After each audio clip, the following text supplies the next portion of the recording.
Hello students, hope you're good, fine, healthy, happy. Now moving to our content, that is revaluation account. Revaluation account under partnership account. Now revaluation account.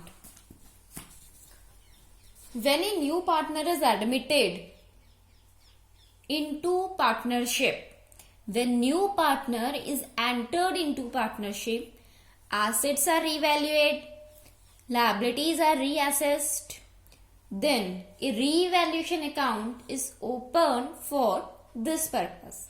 For which purpose? Revaluation means the account where we write, where we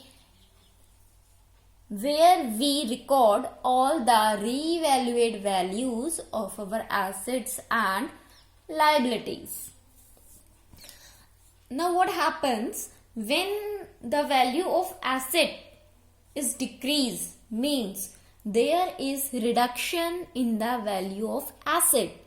The account is debited.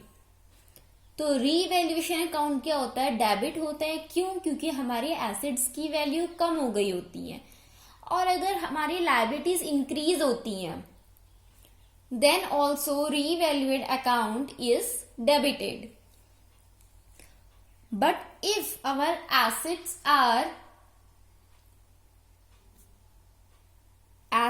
value are increased, there is an increment in the value of asset.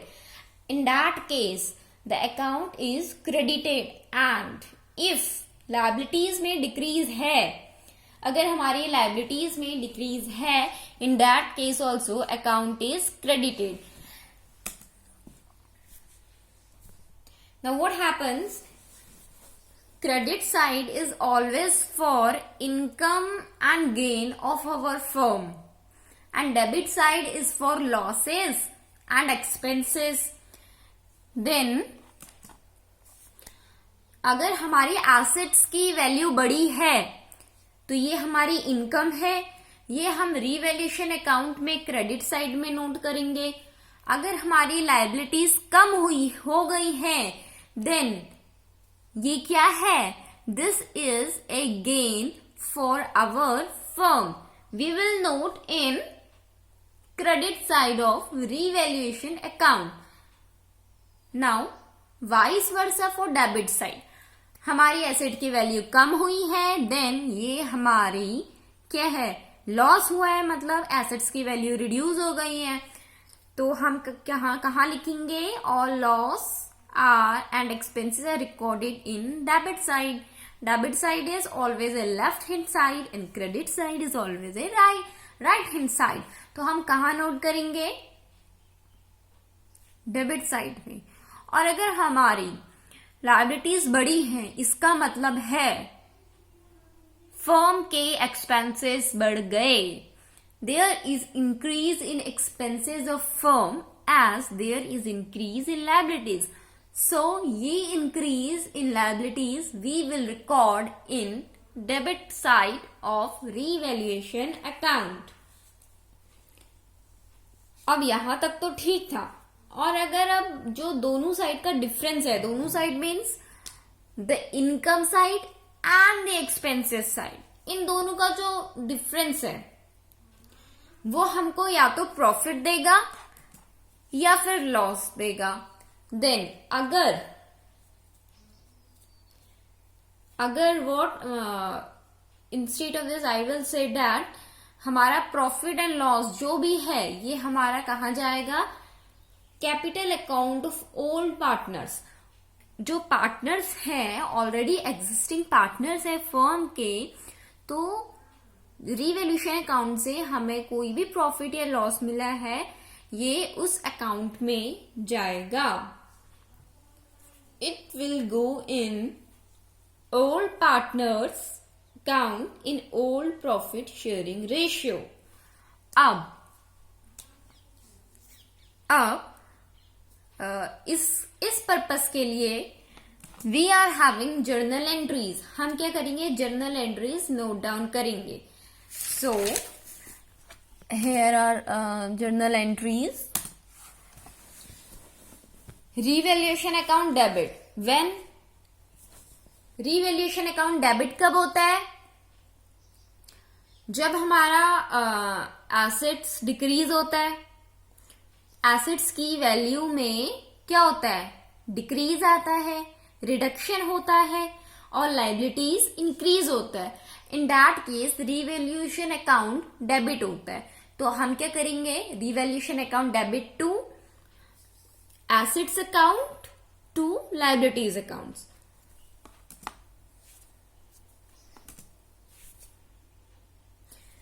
अब यहां पर तो मैंने assets लिखा है, but whenever जब भी आपको क्वेश्चन दिया रहेगा देन आपको एसेट्स के नेम दिए गए होंगे, like machinery, land, building. Then आप क्या करेंगे, instead of direct asset account आप उन इंडिविजुअल्स अकाउंट का नेम लिखेंगे और क्या शो करेंगे, decrease, value by which the amount asset is decrease. Similarly liabilities, अब इसमें क्या हुआ है, एसेट्स की वैल्यू कम हुई है एंड लायबिलिटीज इंक्रीज हुई है, तो रीवैल्यूएशन अकाउंट इस केस में डेबिट होता है। एंड अगर आप ये कॉन्सेप्ट समझे देन आपकी जर्नल एंट्रीज भी करेक्ट होंगी। नाउ अब रीवैल्यूएशन अकाउंट क्रेडिट कब होता है, when there is increase in asset and decrease in liabilities. So इसकी जर्नल एंट्री क्या बनेगी, हमारा रिवैल्यूएशन अकाउंट तो क्रेडिट होगा, तो हमारा डेबिट क्या होगा, asset account and liabilities accounts.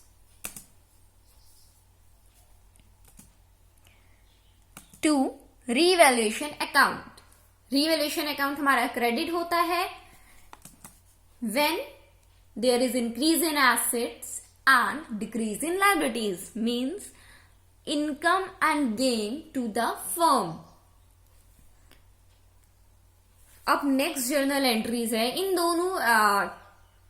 इन दोनों एंट्रीज के बेसिस पे या फिर इन दोनों इनकम एंड एक्सपेंसेस के बेसिस पे हमें हमारे रिवैल्यूएशन अकाउंट में प्रॉफिट या लॉस हुआ होगा। अब उसका ट्रीटमेंट कैसे होता है, let us know this with the help of journal entries. क्या होता है, when देयर इज प्रॉफिट, जब हमें प्रॉफिट मिला है इसका मतलब होता है कि हमारे इनकम साइड मोर है, यानी कि क्रेडिट साइड मोर है। देन क्रेडिट साइड मोर है तो हम क्या करेंगे, उस अमाउंट से, क्रेडिट साइड मोर है, देन उस अमाउंट को हम क्या करेंगे, क्रेडिट करेंगे, किसमें, capital account of old partner. Why, क्योंकि वहां प्रॉफिट आया है, पार्टनर्स को क्या हुआ है, प्रॉफिट मिला है, they have gain the profit, firm को इनकम मिली है। So capital account of old partners will be credited and debit क्या होगा, हमारा revaluation account. Then to capital account of old partners, ये कौन सा कैपिटल अकाउंट है, ओल्ड पार्टनर्स का कैपिटल अकाउंट है। नाउ इफ हमारा रिवैल्यूएशन अकाउंट लॉस दिखा रहा है, मीन्स हमारा डेबिट साइड मोर है, डेबिट साइड मोर है, तो ये लॉस क्या होगा, ये पार्टनर्स के अकाउंट में डेबिट होएगा। इसका मतलब है पार्टनर्स का कैपिटल अकाउंट क्या होगा, डेबिट होगा। तो इसकी जर्नल एंट्री क्या होगी, partners capital account debit to revaluation account. ये कब होता है, जब हमें रिवैल्यूएशन अकाउंट में लॉस होता है, और ये लॉस भी ओल्ड प्रॉफिट शेयरिंग रेशियो में डिस्ट्रीब्यूट होता है। सो